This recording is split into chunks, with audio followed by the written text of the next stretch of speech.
Pokrovsk in East Ukraine is a ghost town. Most of the 60,000 residents have left as Russia attacks. Some stay despite the danger. No gas, no heating. When we had gas, we could warm up water bottles. Now there's nothing. The fighting is getting closer. Pokrovsk could follow the fate of Bakhmut and Mariupol. Russia isn't planning to end its attacks, as President Putin says he has hundreds of thousands registered to fight. Last year, over 300,000 of our citizens came to the military registration and enlistment offices and signed contracts to serve in the armed forces. More than 300,000. This year, at the moment, there are already over 430,000, and this flow of volunteers is actually not stopping. Ukraine's leader is concerned how military and political support for his country could change soon. In the past year, President Zelensky has modified his stance, from refusing a ceasefire to suggesting he would cede territory for peace, provided Ukraine is given NATO membership.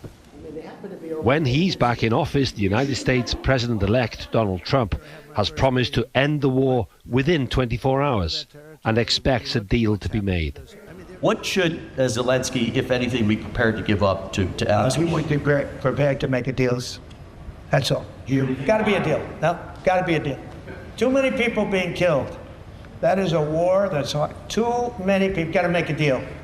And Putin has to make a deal too. What deal would you suggest? Putin has to make a deal, and Putin would have never gotten in if I was president. While the world waits for more details as to what specifically is Trump's plan for Ukraine, both sides battle each other diplomatically in the United Nations. The Ukrainian leadership is past its sell-by date and doesn't want to resolve the situation. In fact, it's rejected Hungary's proposal to introduce a Christmas ceasefire and an exchange of prisoners. Ukraine has a shortage of soldiers, weapons, and worries that 60% of its energy infrastructure has been severely damaged. Speaking in mid-December, Ukraine's permanent representative to the United Nations highlighted the scale of recent attacks.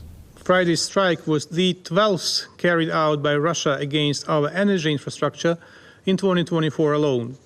For these strikes, Russia used about 1,100 missiles, both cruise and ballistic ones. Meanwhile, civilians in Ukraine still suffer weekly missile attacks, and soldiers on both sides die in battle or are killed by bombs. Iolo, Dafydd, CGTN.